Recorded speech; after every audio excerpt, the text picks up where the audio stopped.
स्वर्ग स्वर्ग स्वरूप प्रदर्शन। हे मृत्युदेव, स्वर्गलोक में कुछ भी भय नहीं है, वहाँ आपका भी वास नहीं चलता, वहाँ कोई वृद्धावस्था से भी नहीं डरता। स्वर्गलोक में पुरुष भूख प्यास दोनों को पार करके शोक से ऊपर उठकर आनंदित होता है। स्वर्गलोक में रोगों के कारण होने वाला भय तनिक भी नहीं है। हे मृत्यु, वहाँ आपकी सहसा दाल नहीं गलती, अतः इस लोक के समान वहाँ वृद्धावस्था से युक्त होकर कोई पुरुष आपसे कहीं नहीं डरता, बल्कि पुरुष भूख प्यास दोनों को पार करके जो शोक को अतिक्रमण कर जाए, ऐसा शोकातीत होकर मानसिक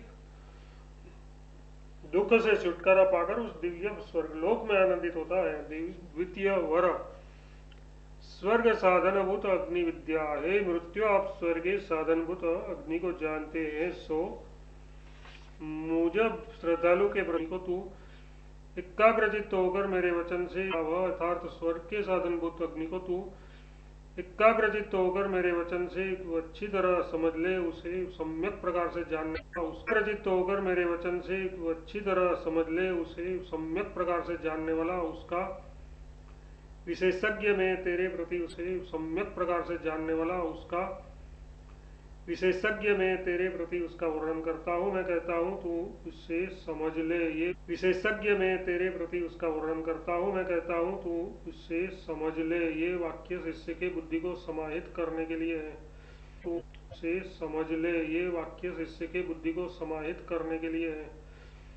अब उस अग्नि की स्तुति करते हैं जो अनंत लोकार्थी यथार्थ करने के लिए है। अब उस अग्नि की स्तुति करते हैं जो अनंत लोकार्थी यथार्थ स्वर्ग लोक रूप फल की प्राप्ति का कथन अनंत लोकार्थी यथार्थ स्वर्ग लोक रूप फल की प्राप्ति का कथन, प्राप्ति का साधन तथा विडांग रूप से प्राप्ति का कथन, प्राप्ति का साधन तथा विडांग रूप से जगत की प्रतिष्ठा आश्रय है। मेरे द्वारा कहे हुए इस अग्नि को तू गुहा में यथार्थ बुद्धिमान पुरुषों की बुद्धि में स्थित जान, ये श्रुति का वचन है। तब यमराज ने लोगों के आदि कारणभूत उस अग्नि का तथा उसके चयन करने में जैसे और जितनी ईंटें होती है एवं जिस प्रकार उसका चयन किया जाता है, उस सबका नचिकेता के प्रति वर्णन कर दिया। और उस नचिकेता ने भी जैसा उससे कहा था वह सब सुना दिया।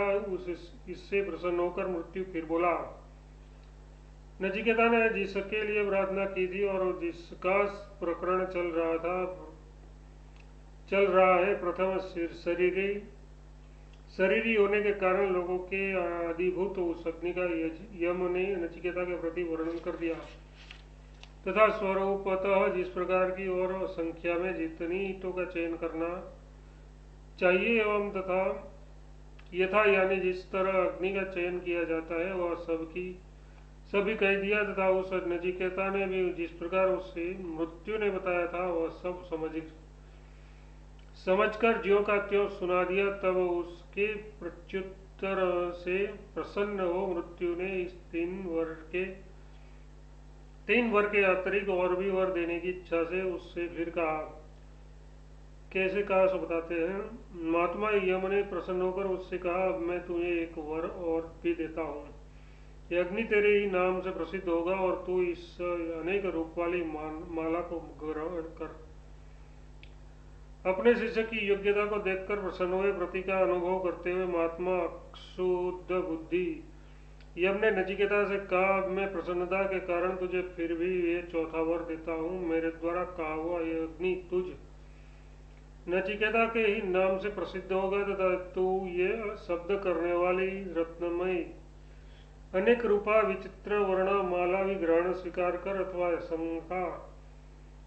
श्रृंगा यानी कर्ममयी अनिंदिता गति ग्रहण कर। तात्पर्य है कि इसके सिवा अनेक फल का कारण इस होने से तू मुझसे कर्म विज्ञान को और भी स्वीकार कर। यमराज फिर भी कर्म की स्तुति ही करते हैं।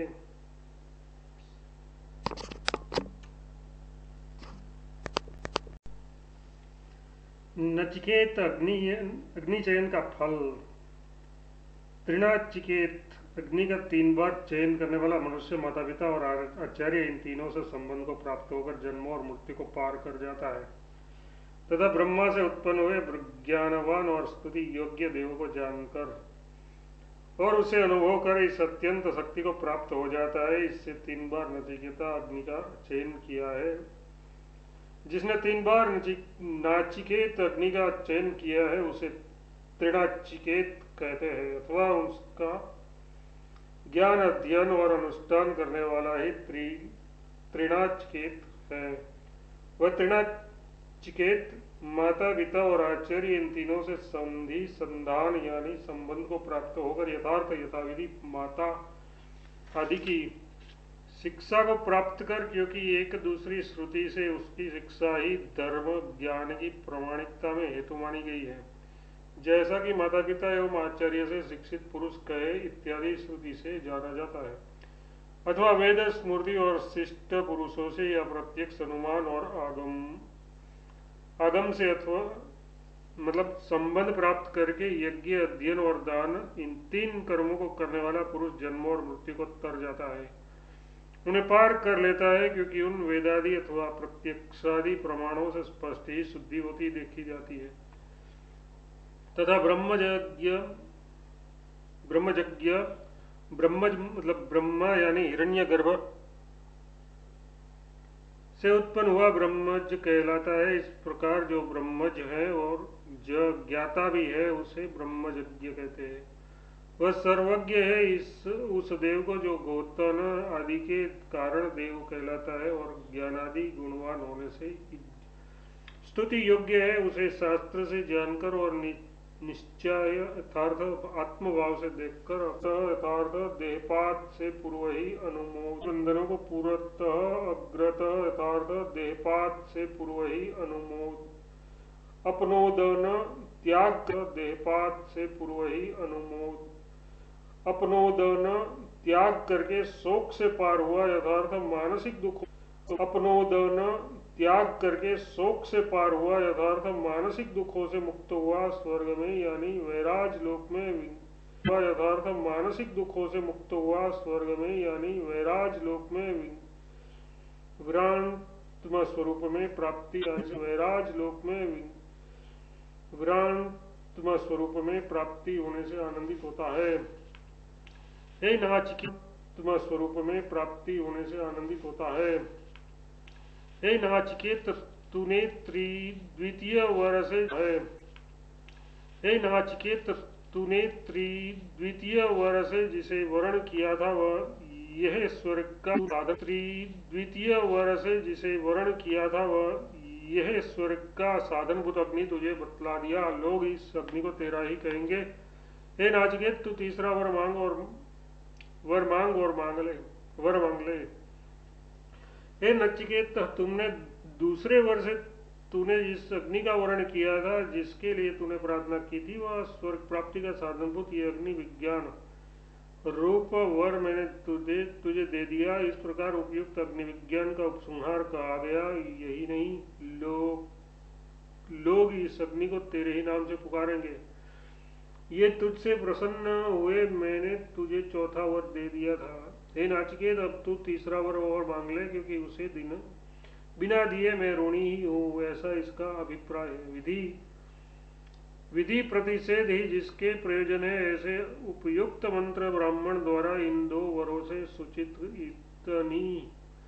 इतनी ही वस्तु ज्ञातव्य है। आत्म तत्व विषयक यथार्थ ज्ञान का इसका विषय नहीं है। अब जो विधि प्रतिषेध का विषय है, आत्मा में क्रिया कारण और फल का अध्यारोपण करना ही जिसका लक्ष्य है, तथा जो संसार का बीज स्वरूप है उस स्वाभाविक अज्ञान की निवृत्ति के लिए उससे विपरीत ब्रह्मात्म के विज्ञान कहना है, जो कि क्रिया कारण और फल के अध्यारोपण रूप लक्षण से शून्य और आत्यंतिक निश्रेय रूप प्रयोजन वाला है। इसके लिए आगे का ग्रंथ आरंभ किया जाता है। इसी बात को आख्यायिका द्वारा विस्तृत करते हैं कि तीसरे वर्ण से प्राप्त होने वाले आत्मज्ञान के बिना द्वितीय वर्ण की प्राप्ति से भी अकृतार्थता ही है, क्योंकि आत्मज्ञान में उसी पुरुष का अधिकार है जो पूर्वोक्त कर्म विषयक साध्य साधन लक्षण एवं अनित्य फलों से विरक्त हो गया हो। इसलिए उसकी निंदा के लिए पुत्रादि के उपसंहार से नचिकेता को प्रलोभित किया जाता है। हे नाचिकेत, तो तीसरा वर मांग लो। इस प्रकार कहे जाने पर नचिकेता बोला, तृतीय वर आत्म रहस्य। मरे हुए मनुष्य के विषय में जो ये संदेह है कि कोई तो कहते हैं रहता है और कोई कहते हैं नहीं रहता, आपसे शिक्षित हुआ मैं इसे जान सकूं मेरे वर में ये तीसरा वर है। मरे हुए मनुष्य के विषय में जो इस प्रकार का संदेह है कि कोई लोग तो ऐसा कहते हैं कि शरीर, इंद्रिय, मन और बुद्धि से अतिरिक्त देहांतर से संबंध रहने वाले आत्मा रहता है, और किन्हीं का कथन है कि ऐसा कोई आत्मा नहीं रहता। अतः इसके विषय में हमें प्रत्यक्ष अथवा अनुमान से कोई निश्चित ज्ञान नहीं होता, और परम पुरुषार्थ इस विज्ञान के ही अधीन है। इसलिए आपसे शिक्षित यथार्थ विज्ञापित होकर मैं इसे भली प्रकार जान सकूं, यही मेरे वर में से बचा हुआ तीसरा वर है। ये नचिकेता निश्चय से के साधन आत्मज्ञान के योग्य पूर्णतया है या नहीं, इस बात की परीक्षा करने के लिए यमराज ने कहा। पूर्व काल में इस विषय में देवताओं को भी संदेह हुआ था, क्योंकि ये सूक्ष्म धर्म और सुगमता से जानने योग्य नहीं है। नचिकेता, तू दूसरा वर मांग ले, मुझे न रोक, तू मेरे लिए ये वर छोड़ दे। इस आत्मतत्व के विषय में पहले पूर्व काल में देवताओं ने भी विचिकित्सा संशय किया था। साधारण पुरुष के लिए यह तत्व सुने जाने पर भी सुज्ञ अच्छी तरह जानने योग्य नहीं है, क्योंकि वह आत्मा नाम वाला धर्म बड़ा ही अणु सूक्ष्म है। अतः हे नाचिकेत, तू कोई दूसरा निश्चित फल देने वाला वर मांग ले। जैसे धनी ऋणी को दबाता है, उसी प्रकार तू मुझे न रोक, इस वर को तू मेरे लिए छोड़ दे।